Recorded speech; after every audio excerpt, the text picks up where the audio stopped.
On today's episode, number 119, we continue with Cassandra P., and she happens to be co-host Julie's daughter.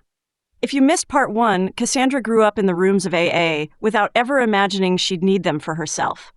She was the sports girl, the overachiever, raised by a mom who got sober cold turkey while pregnant and rebuilt her life after prison. But by her early 30s, a toxic relationship, a break from work, and free access to cocaine sent things sideways fast. In part 2, Cassandra picks up at the doors of Another Chance treatment center, going in not even sure she had a problem, and coming out with something she didn't expect: her people. She'll talk about what it finally felt like to be in a room where she belonged again, setting boundaries while still living with her ex, finding a healthy relationship for the first time, and building a morning routine rooted in recovery. She also shares the quote she keeps coming back to, one she never expected to come from a Jersey Shore cast member. You won't want to miss this one.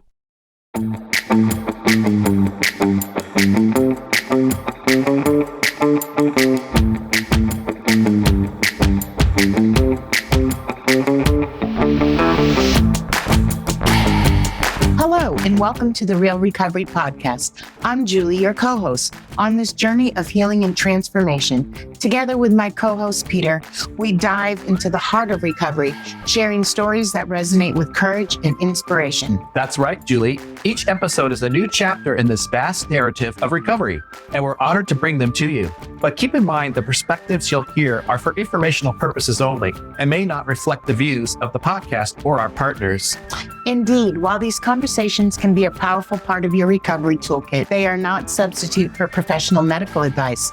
We encourage you to seek guidance from your healthcare provider for any treatment-related decisions. And if you're facing an immediate crisis, or if you just need to talk to someone who understands, don't hesitate to call the Recovery Crisis Line at 503-223-8569. That number is also on our website. Help is available 24/7. Now let's begin our episode of Recovery, Real Recovery.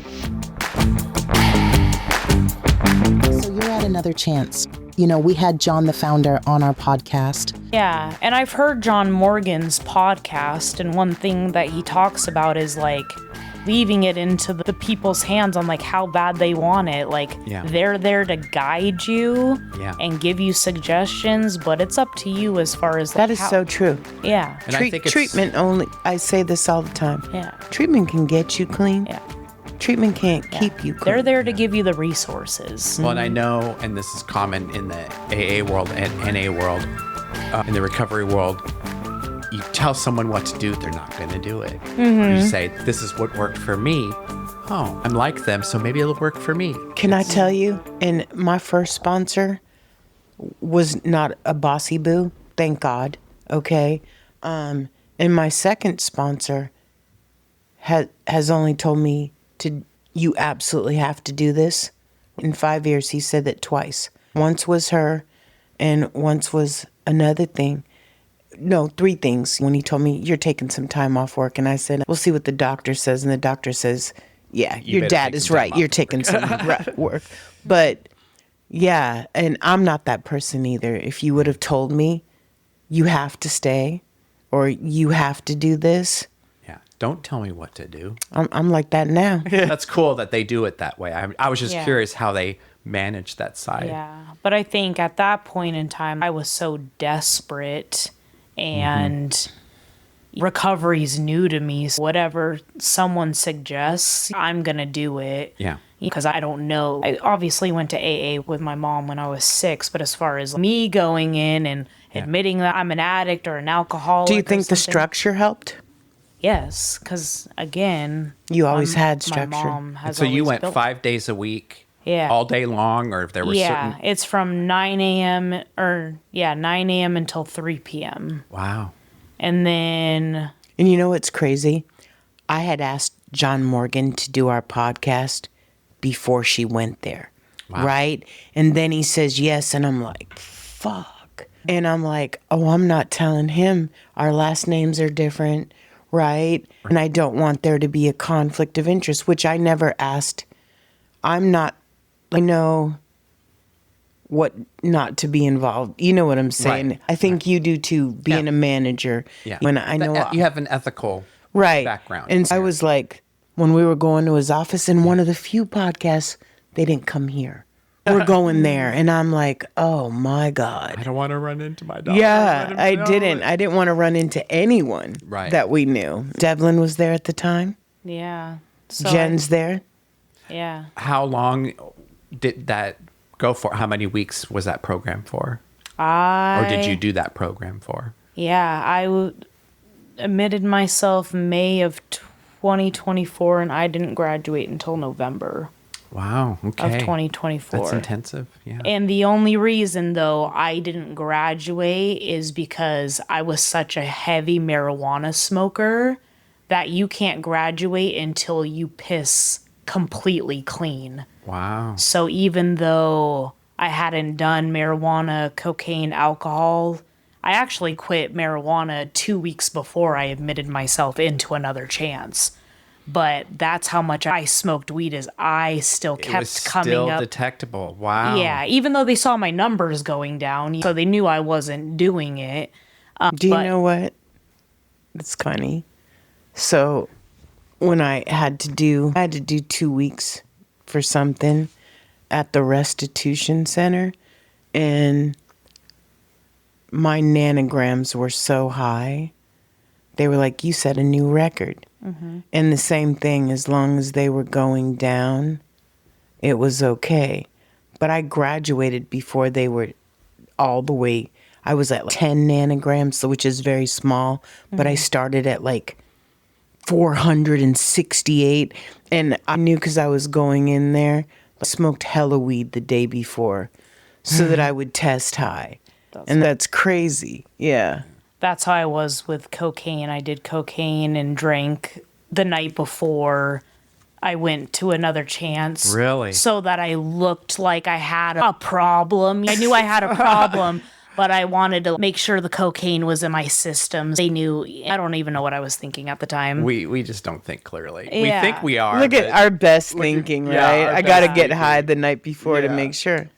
But so I didn't get any financial assistance. So because I had a mortgage and I owned my own place, they couldn't. Okay. All of these programs they have are for rental assistance. So because I didn't rent and I owned my own place, I didn't get any financial assistance, which was part of my buy-in of wanting to go there in the first place. So there's your reason for going, and it doesn't pan out. Yes, but at that point in time, I was so bought in to what they were doing. I was so bought into the classes. DBT class was one of my favorites, dialectical behavior therapy, and it was ran by my favorite person.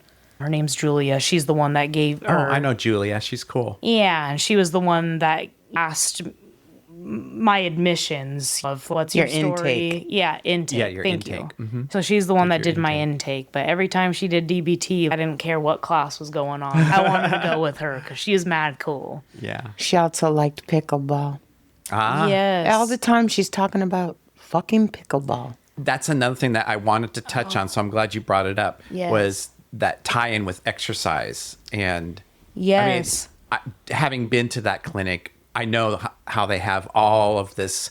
It's like so integrated with the exercise as well as the nutrition, as well as the classes. It's like this. They gave her a Move Fitness membership. Move. Yeah. My bad. So when you're enrolled there, you get a free gym membership at Move Fitness. I think that's awesome. Yes. And it's then kind of like the GTT thing. It is, because movement. Movement in recovery. Mm-hmm. It releases the endorphins, and I think it provides. And Cassandra's been at different phases in her life where, I don't know, she took a nutrition class in college or whatever, and I had to buy eggs from the farm. Okay? No, seriously, I had to buy coconut water. And when she goes that way, She's all in. Yeah. Mm-hmm. Yeah. So they give you a free gym membership while you're there. Even after you graduate, it's only $20 a month. So it's still affordable. Yeah. But another chance, they have that extra room now where they do the graduation. Yeah. They didn't own that part of the building yet, when I went there. We celebrated that opening. Yeah. We were there. Peter and Grand I. opening. Yeah, where they now have expanded the lunchroom. They used to have a classroom where that carpeted area, I think they actually just switched out the flooring too. They did. Yeah, I've been there. but where the lunchroom is now expanded, that used to be a classroom, so that wasn't even there. So Right. you can tell that it's growing from when. So I'm like, actually glad that classroom isn't there because you're sitting in that room and people are walking by peeking in. yeah, Yeah. and people are loud. Yeah. like when No, I class agree is with going you. on, Yeah. they're loud in the lunchroom, not caring or being aware that there's a class Just going being on. social. Yeah. Yeah, but Yeah, yeah, it's- you used to be able to play. Now you can play pickleball in that extra expanded Yeah. room. We actually used to take a bus to a park. I forget what park that is right by there, but we used to take a bus to the park. Wow. Every Thursday or Friday. I forget what day it was. It was Thursday. Yeah, so if it That's was so cool. yeah, and we would do walks in the park. There was a different park that's walking distance. And so you would just do a walk at the park for one of the classes. And that's how you really get to know classmates and stuff like Yeah. that. And I felt not that's something I was going for, but I was very well liked around my classmates. And it brought me back to how I felt when I was in high school, I had all these group of friends from basketball and softball, and I connected with all these people. And a Yeah. lot of, I don't know if it's, I'm sorry, like I have all my teeth compared to a lot of people there. Like I'm very put together than a lot of people that were there. And that's not to put anybody down, and I'm not trying to make myself sound better, but maybe I was a little bit more approachable to people because like I don't think I looked Jerry very said scary. it best at your graduation, Jerry. But Jerry said, another chance has been good for you, but you've been good for another chance. And I think that's true. And I think that your class, I've been around another chance, okay? Weekly meetings and all that before my schedule changed. Peter and I both chaired the meeting there. But I think your class, because they did bond and because you are like that, your class has been one of the most successful classes. That's what And you've remained close with. yeah, her, Yeah. Jeremiah, Tristan, Luciano. Yeah. Luciano, I still go to Move Fitness. So Nice. another chance got me into Move Fitness because I got the free gym membership. But even since I've graduated, that's still my gym. And Luciano, we do this, it's called a Move It or Lose It challenge. It's a 9-week weight loss challenge. This is my third one that I've done. Wow. I just started it a week ago, so I have 8 more weeks to go.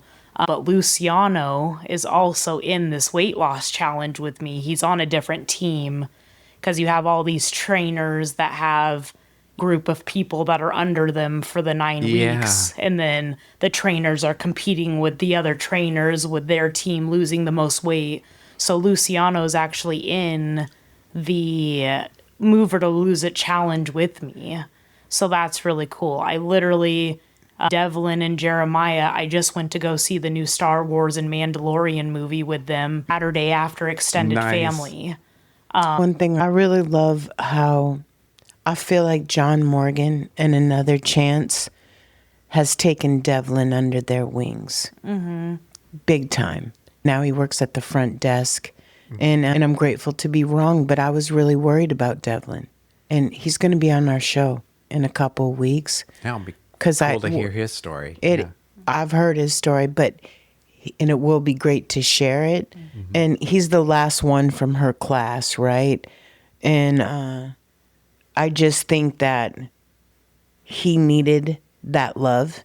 And I think John has really done a good job with that. And Devlin, out of this community that I've built in recovery, Devlin's one of my biggest supporters. He is. He checks in on me all the time.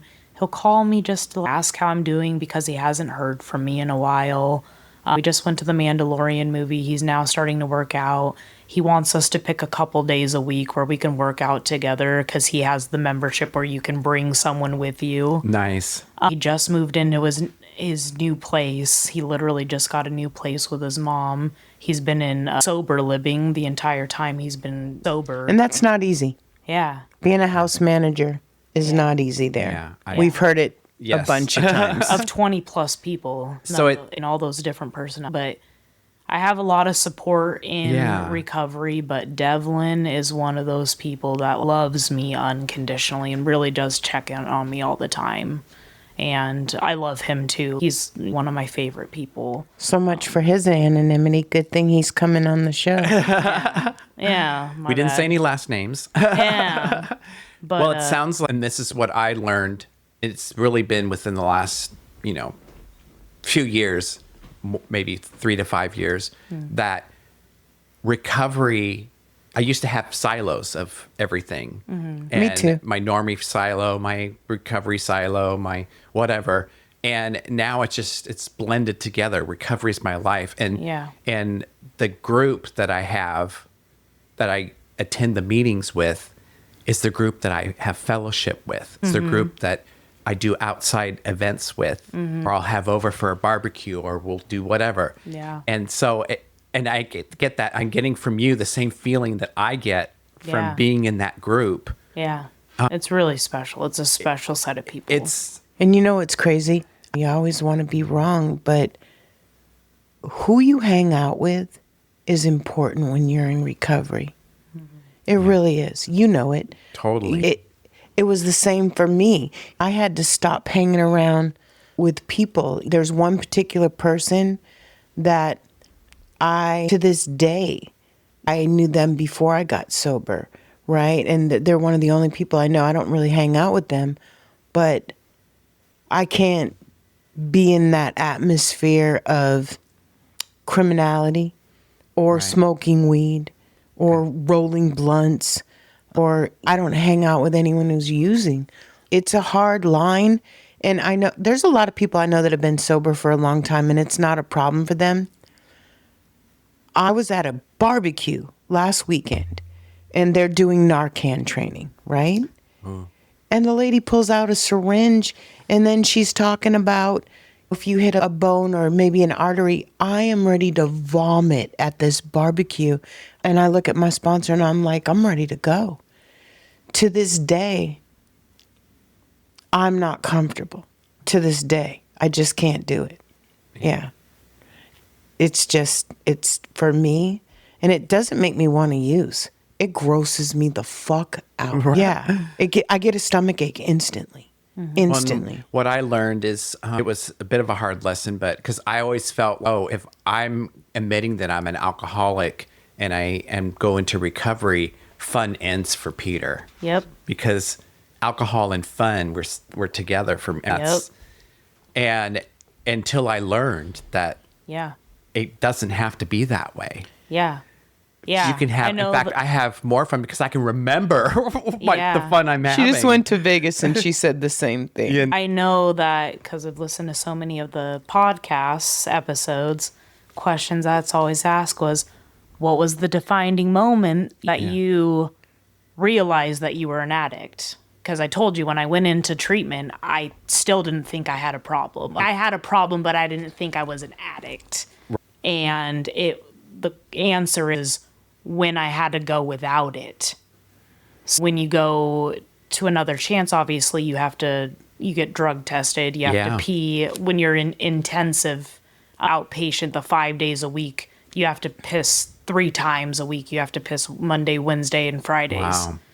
And so that's more than on parole. Yeah. So that's when I knew I had a problem, is when I couldn't drink and I couldn't do cocaine anymore. The marijuana, because I've been doing it for so long, that one was actually easier for me for some reason. But when I couldn't do those things anymore, I was constantly thinking about it. Very early in my recovery. I'm like, I really want to drink. And my situation at home hadn't changed yet. Me and my ex still lived with each other. We were broken up. The whole me dislocating my knee, that was like the final straw for me, where I knew that we couldn't be together or we shouldn't be together anymore. I'm so glad I didn't know that. I just want you to know. I might have been calling you from jail. Which is the reason I didn't tell her. But we still lived with each other. And so That must have been really hard. yeah, so these things were still around And he was me. still in his using Yes. world. Yeah. Yeah, Yes. and this dickhead, right? Tell See- us how you really feel. No. No, so you know she's in treatment, right?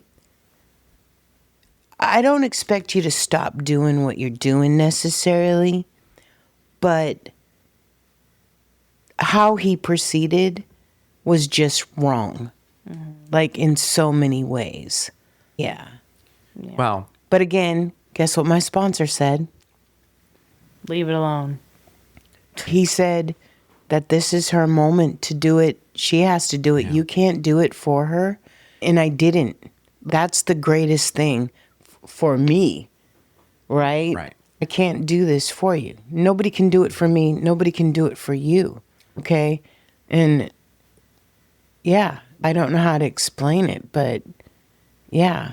so you alluded a little bit to after treatment and how your life is going. How is your life going? You get to work out with your Yeah. classmates. Do you have more friends? Is your life recovery now? So one of the other God shots that happened in recovery, I 13 stepped like a mofo. And I met my current partner at another chance. Okay. And at that point in time, because I still lived with my ex, I just wanted to find sober friends because I always had temptations at home. One of the first things that they teach you in another chance is setting boundaries. You have to be able to set boundaries. So when I got home and I was still lived with my ex, I sat him down and I'm like, these are my boundaries. You can drink beer, because even though I was a alcoholic, I was a hard alcohol drinker. I was never a beer drinker. Beer's disgusting. Even though I'm freshly sober, you can drink beer and it's not going to bother me. Hard alcohol, at least until I can. Yeah. You know, It took me many years to Yeah. be comfortable with that. I don't want that. I didn't expect him to quit smoking marijuana. And again, out of the 3 addictions that I had, that one was the least tempting. So I told him he could smoke weed in the house. And then the cocaine was the biggest one because that was my newest addiction and probably the most addicting out of the 3 at that point in time. And it was so new to me. And so I was like, if you want to do cocaine, go do it somewhere else. Go to someone else's house. Don't be doing it around me. And then those boundaries were broken probably within 3 or 4 days. Yeah. And so when I was at another chance, I tried to stay out of my house as much as possible. Yeah. So these people that I'm talking about, Jeremiah, Devlin, Luciano, I hung out with these people a lot outside of treatment because I didn't want to go home. Right. It was really hard for me. And my boyfriend, John, I met him at another chance. So much for his anonymity. I'm not going to talk about his story. No, I know. But it reminds me in some ways of my mom and my dad. My mom said that when she was freshly sober, she couldn't she didn't want to hang out with anybody previously. And my dad was one of these, a person she could hang out with that wasn't associated with her previous life when she was new. And they were best friends. And they would go to the bar and play pool together, just do sober things. And that's how I feel with John. I literally was hanging out with John as a friend. We were just really good friends. I just wanted someone to hang out with. And it grew to something more than that, but I was okay with being single. I have this problem where I jump from relationship to relationship without giving myself time to heal or time to Right. process from previous relationships. So I was in a time where I was okay being single. But he's great. He treats me so well. He has a job. But he just, when I didn't realize how shitty my previous relationships were until you actually have a relationship that That's good. good Yeah. and healthy. We'll get in arguments just like anybody, but we can actually be sober for one and not have those high emotions. We can actually communicate and talk about it like adults and work through it and validate each other. And I feel very seen and heard. But so that's been really good for my recovery, is being in a healthy relationship. Whereas when I was active in my addiction, And is your ex now gone? You don't live together anymore? We don't live together, but we share custody of our dogs. I know that sounds ridiculous to some people, but I don't have kids, but I have the dogs. I get it. My dog was my kid. Yeah, I have the dog. My dog is my man. Okay, I don't know what to I tell have you. the dog 3 to 4 days a week. He has the dog the dog's 3 to 4 days a week. But And he now- doesn't live, you don't No. live, so that's Yes, that eases was- things quite We a had bit. to evict him Yeah, Yeah, that's too legally. yeah. bad. Yeah. But I don't have any now that we don't live together, I don't have any resentments towards him. There was only two people that I needed to make amends to when I did my 4th step, and that was my mom, on basically not being there for her during that time where she was going through all those medical issues, where I should have been there for her, and she didn't have that support system. But I did. Yes, I'm talking about not from your daughter. Right. I understand, but you know what? I'll tell you, first of all, it probably made my relationship with my sponsor stronger. And it also opened the door really good for you, because we were doing the podcast and the podcast, doing it during IOP and the time off, changed my life in so many ways. Obviously, we don't get paid. Right. Okay. We're not some $1 million nonprofit. I wish. But people sitting there talking about their trauma helped ease my trauma. And I say this all the time. Ebony changed my life. I can look at my mom respectfully now and know that she probably did the best she could, though there were many opportunities. I had structure too. I didn't have to want for clothes or food or a place to live. Right. So many. And so that time, I learned a new set of recovery. Does that make sense? And it got stronger. Mm-hmm.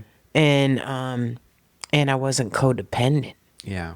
And I think that, and it gave me, since that Father's Day here in this house, I've had a stronger sense of family than I've ever had in my whole entire life.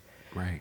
You getting sick was really hard on me, and I know I didn't have cancer, Yeah. but worrying about you, I'm in training worrying about you every day, and just didn't want my family switched up, and gaining Cassandra back, right?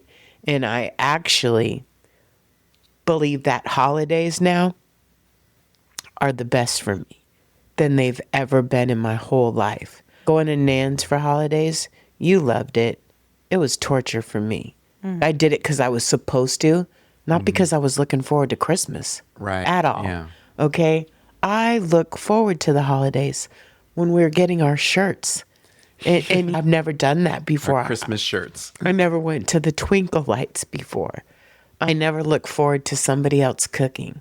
I would never not be in control like that. Does that make sense? Yeah. And I can't tell you how many Christmases I worked at Sprint so that I really didn't have to do that. Right. Yeah, it was good. Focused on other people at work for the holiday. Being an only child is different. When Cassandra would go to holidays at the ex's for Christmas and we'd have Thanksgiving. But going now to my sponsor's house, I look forward to every fucking holiday. Yeah. And that's crazy. And I look forward to Father's Day because of you.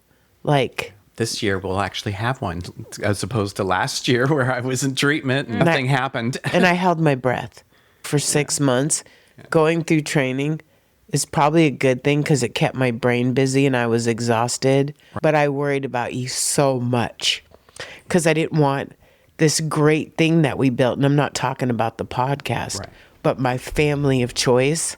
I didn't want it fucked up. Right. I just got it at how old? Right. Right. And now having Jen back, right? And she'll be here in 2 weeks. But now having Jen back, having Cassandra sober, having you better, and having Don be the happiest he's ever been. Yeah. You can't put money on that. Mm-mm.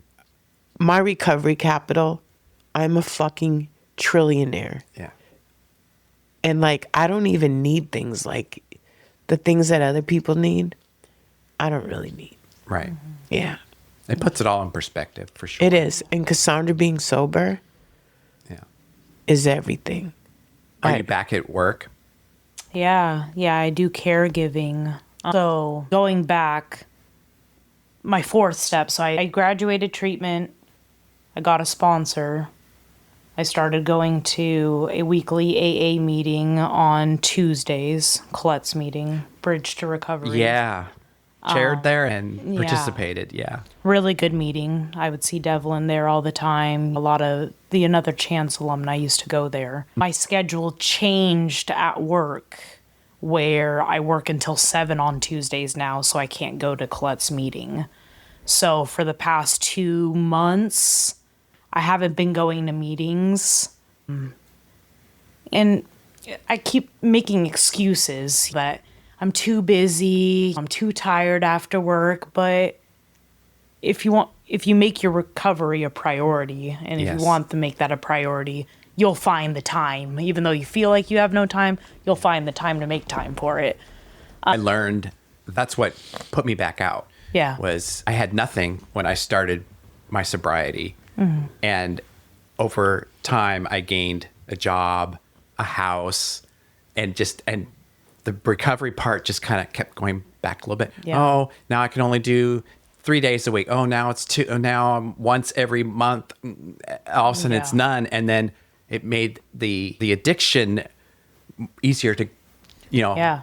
That's when you let the life that AA gave you take you away from AA. Yeah. Yes, and, exactly. And I have to tell you, that's exactly what happened to me. That's why so many people relapse around 5 to 7 years, because their life gets good and they think, oh, I can just go here and do this. I'm lucky. I'm scared. Yeah. Yeah. That fear is in the back of my mind at all times. Yeah. Yeah. Yeah. So I stopped going to meetings for a couple months, and one thing I never want to do is be complacent, whether it's recovery or just growing as a person. I always want to grow. And so I don't want to be complacent in my recovery. And I feel like that's where I was getting. And then what you touched on, once you get complacent, then the ego starts to set in. Yeah. And you think you're untouchable because life gets good. And then you don't think anything is going to bring you back to that life. And in Roger's podcast, one thing he kept saying that resonates with me is he keeps recovery at the center of his life. Yeah. He does it in spades, but yes. Yeah, and it doesn't have to be like my end all be all, but it has to be a priority in my life, because I never want to get complacent and I never want to take for granted the things that sobriety and recovery has given me thus far, in my 2 years.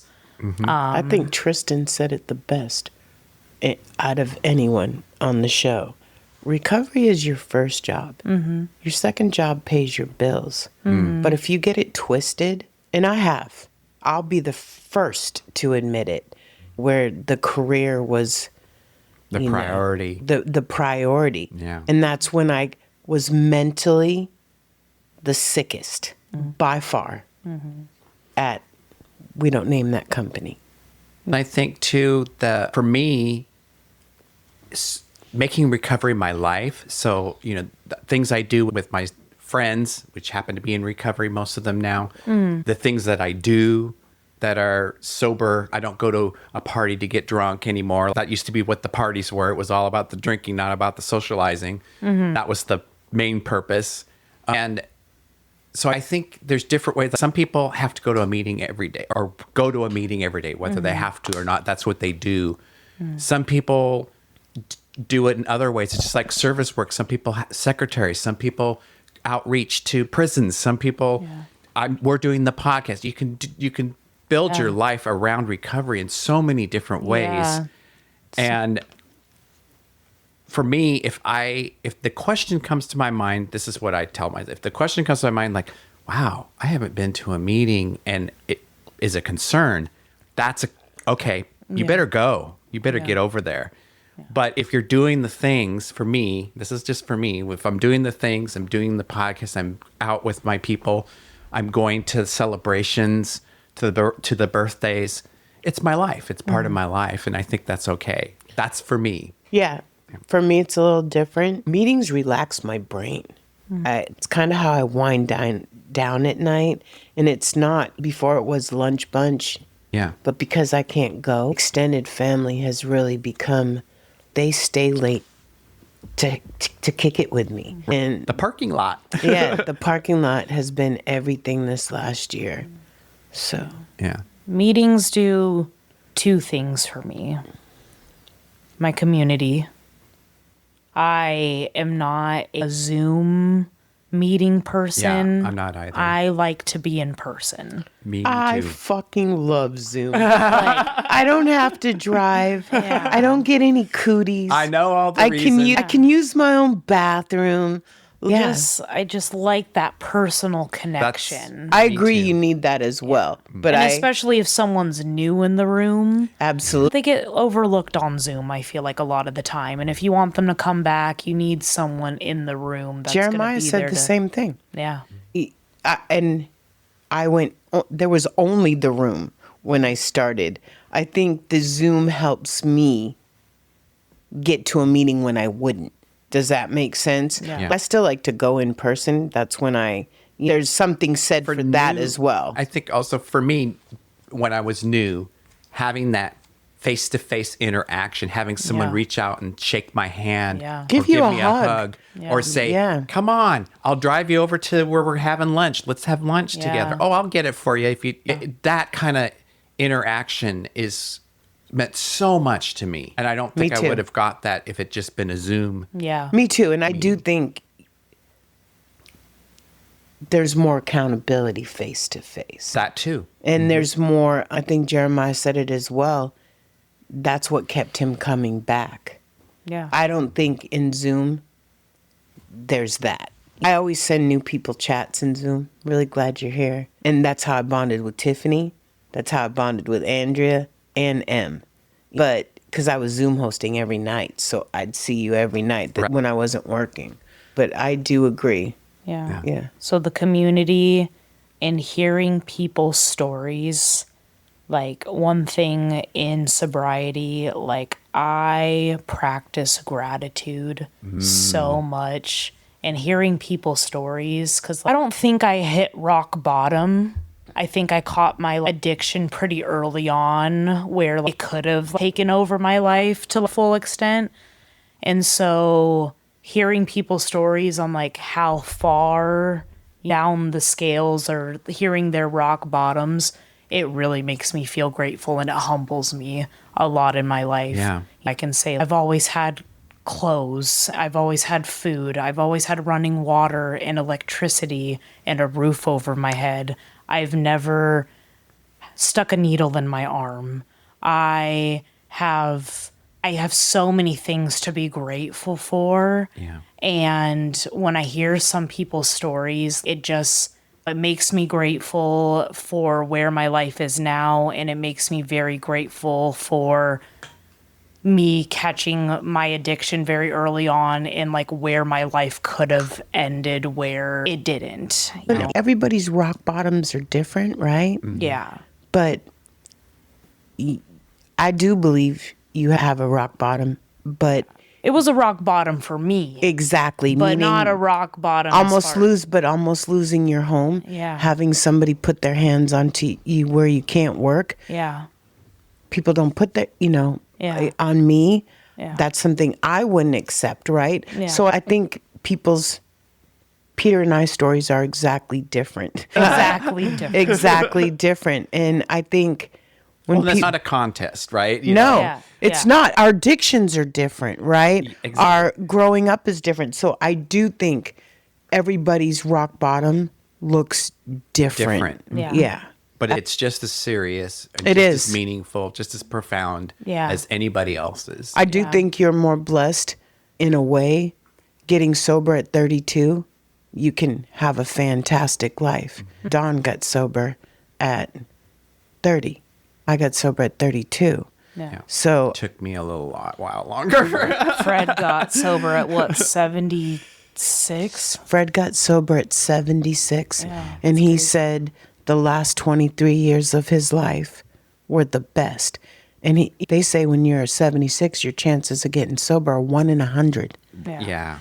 There's a miracle in itself. Yeah. I think Don has a good shot at 50 years. What a miracle that is. Yeah. Yeah. And his hair still looks good.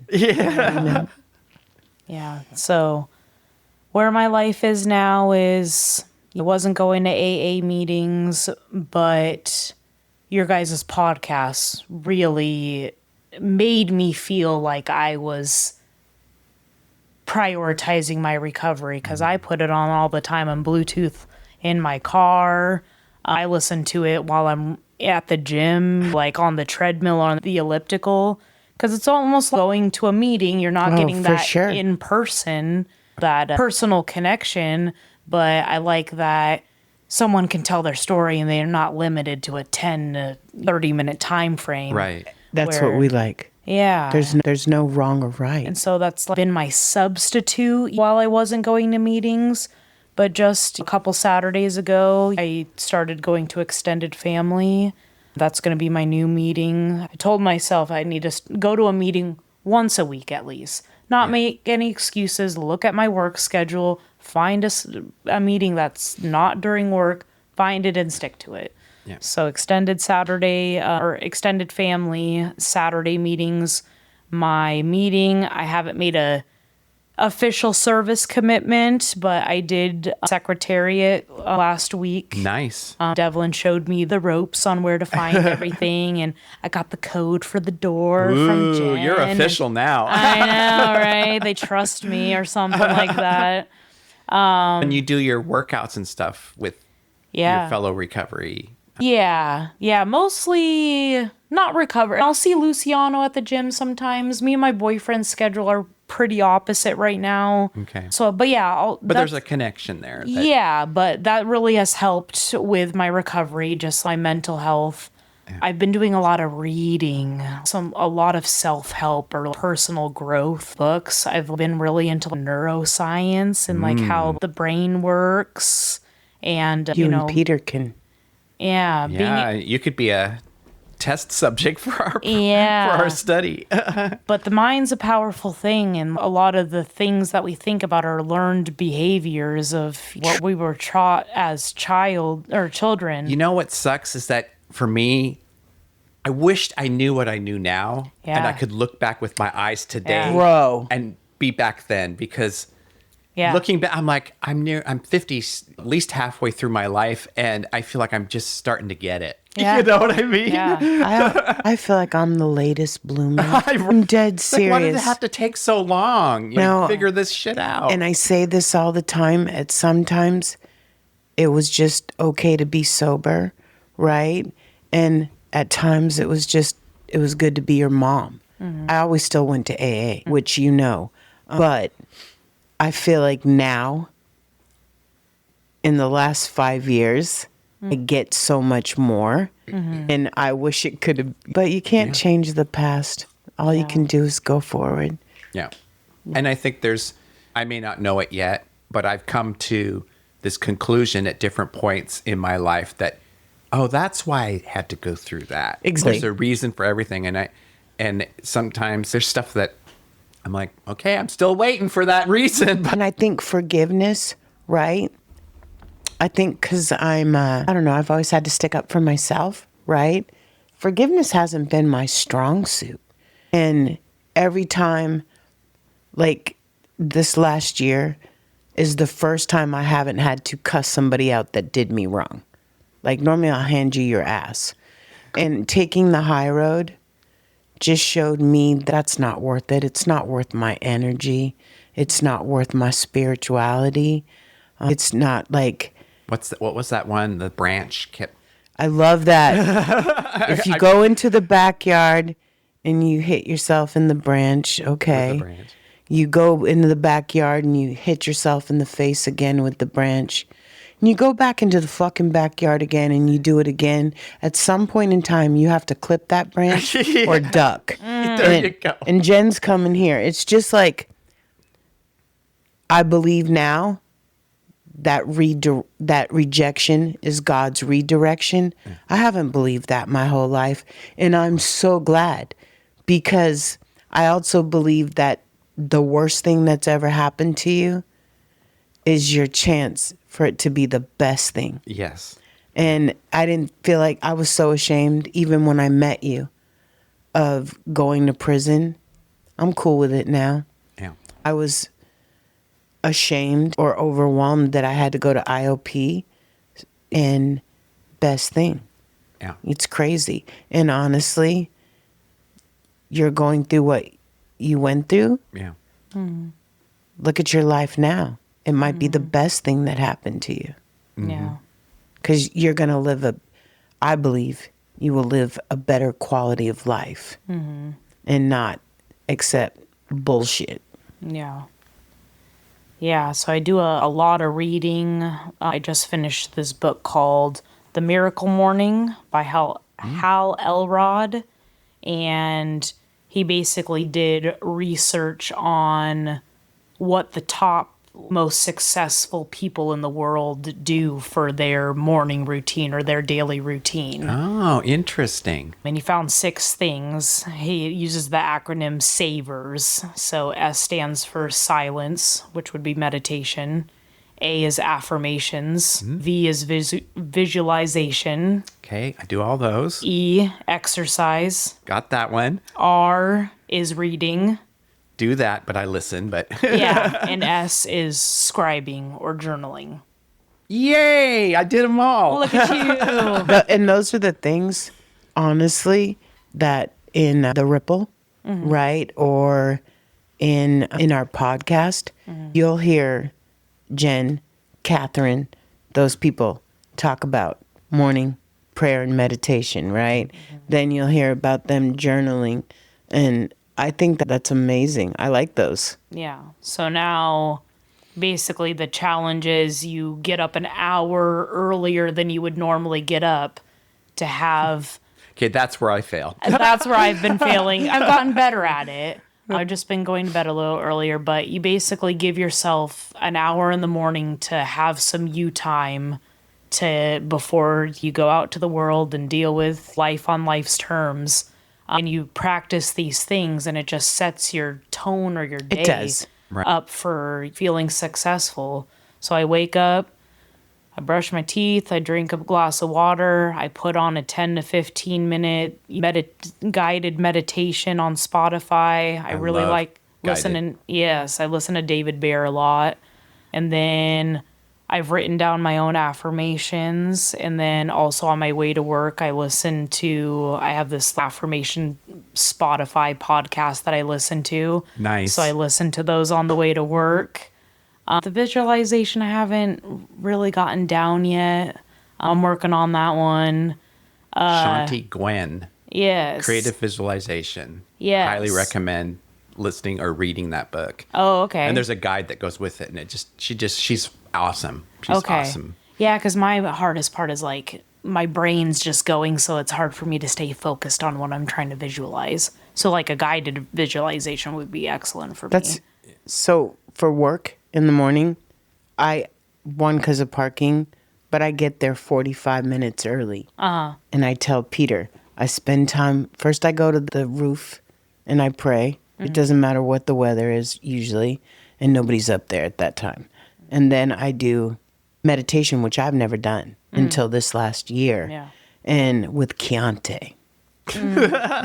The lime and the coconut. Anyway. I just heard you mention him in Austin's podcast. I'm listening Yeah. to Austin's podcast right now. Yeah, and I do a wish meditation and then positive affirmations. I love my body.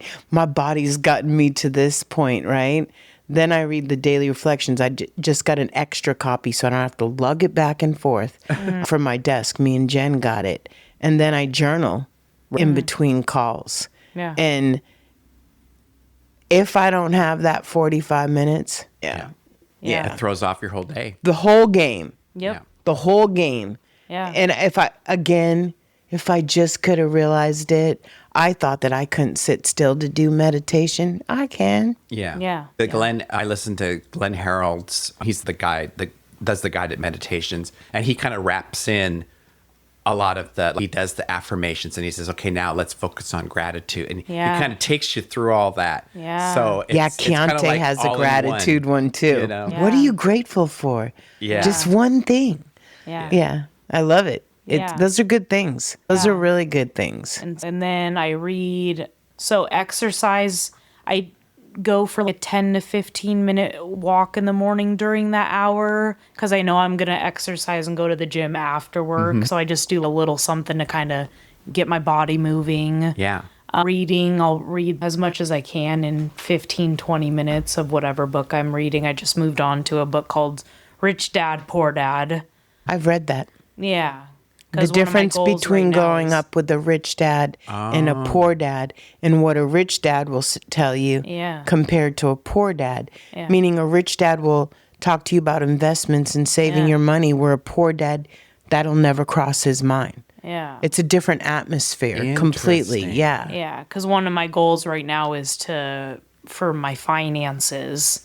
That's one thing I'm trying to really work on. So I just cut down a bunch of subscriptions. I just switched over my internet to a different internet service where I'm saving $50 a month. Nice. My car insurance just so happened to have gone down $100. So literally All those little bits. I know I Yeah. did the Add up. same thing. I was like, why am I paying for 5 different streaming services Yeah. when I only really watch, I can only Yeah. do one at a time. So Yeah. that kind of stuff. exactly. I use Cassandra's internet. I mean, Cassandra's Netflix. Yes. There Yeah. you go.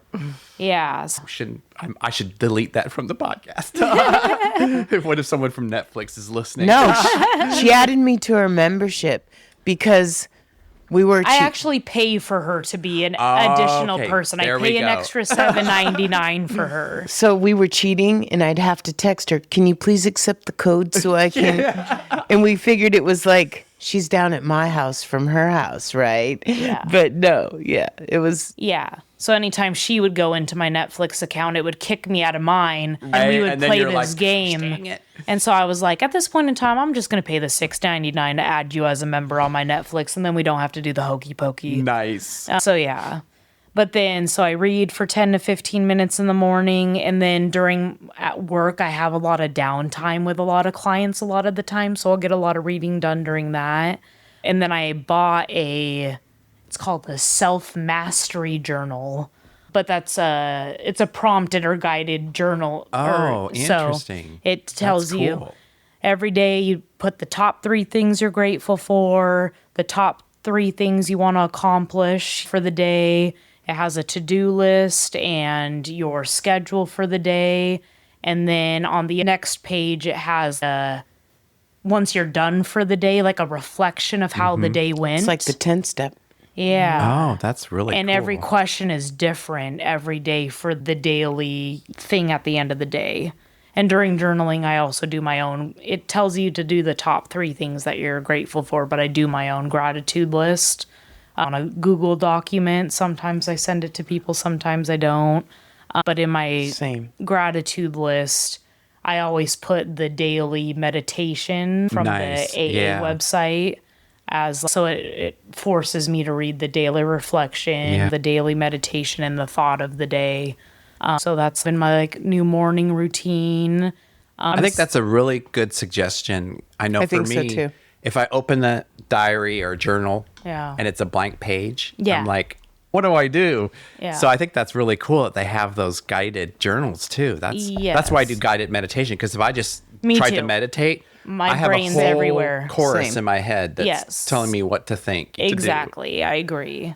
And then I'm a CNA right now. I got a CNA scholarship from my work, which Cool. would pay for me to go get my CNA certification.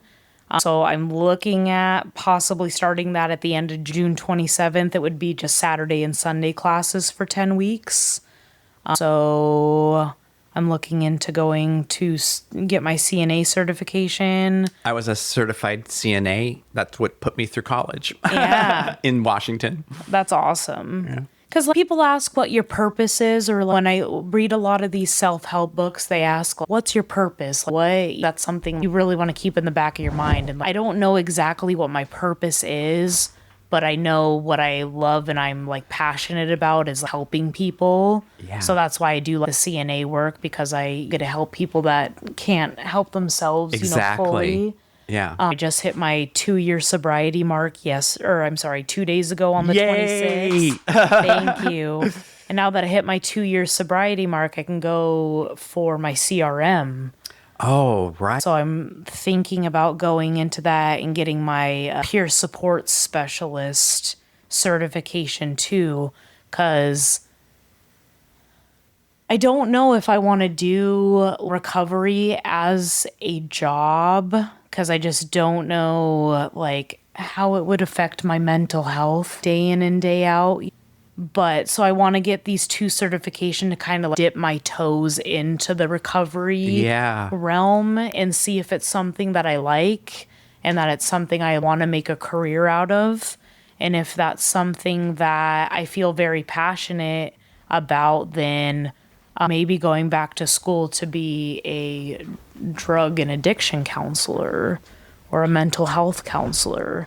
But I don't want to spend all the money on school and figure out that I don't want to work in the recovery field. But I think getting my CRM and my PSS and stepping my toes into the recovery and seeing if I really like that, and then I can make a career out of it if that's something I'm passionate about. It's interesting how many people that are in recovery that end up working in recovery. It's like you get so much out of going into recovery that you just want to give it back. Yeah. It is a hard field, though.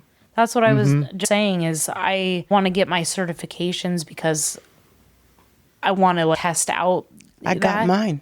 Yeah. I got mine while I was off, But I don't just for the know. podcast. With me getting deep in my addiction, it started because my work took a toll on my mental health. I think that work, though, is a different atmosphere. Yeah. I will say, as a caregiver, you seem to be happy. Yeah. I don't see you stressed, and I think that's a really good thing. Yeah. Yeah. And I'm going to tell you, we've been here longer with you than most people. It's probably my fault. One of us has to be to work early.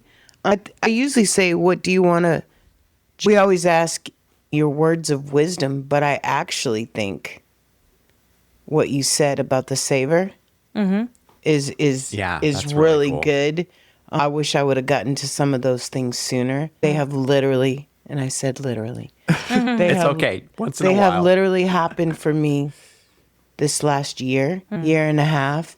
And if people could get them sooner, it would be amazing. And I think they'll help you. I think they'll help people that even don't have addiction. Yeah. Focus your life in the right way. So, Absolutely. Yeah. anything you want to say in parting words? It's so funny. The one quote that I always go back to sounds so ridiculous. Mike the Situation from Jersey Shore, of all people. He's been in recovery for about 10 plus years ago. Or now. I'm Almost sorry. 10. Yeah. And one of I his wanted famous, him on our podcast. Yeah. One of his famous sayings is, the comeback is greater than the setback. Ah, And I like I don't that. know why it's always stuck with me. It's true. Your comeback is better than the That's setback. a new one for our pod out of 117 shows. Yeah. And so, and the other thing I would say is, like you said, recovery is different for everybody. There's no one size fits all hat that we wear. There's smart recovery, there's NA, there's Wellbriety. there's Wellbriety, which I actually have done. Everybody's program has to be their own. Yeah. Nobody can tell you. You can make suggestions, right? Go the distance, having some sort of physical thing to get those endorphins and that dopamine in a healthy and positive way instead of a self-sabotaging way.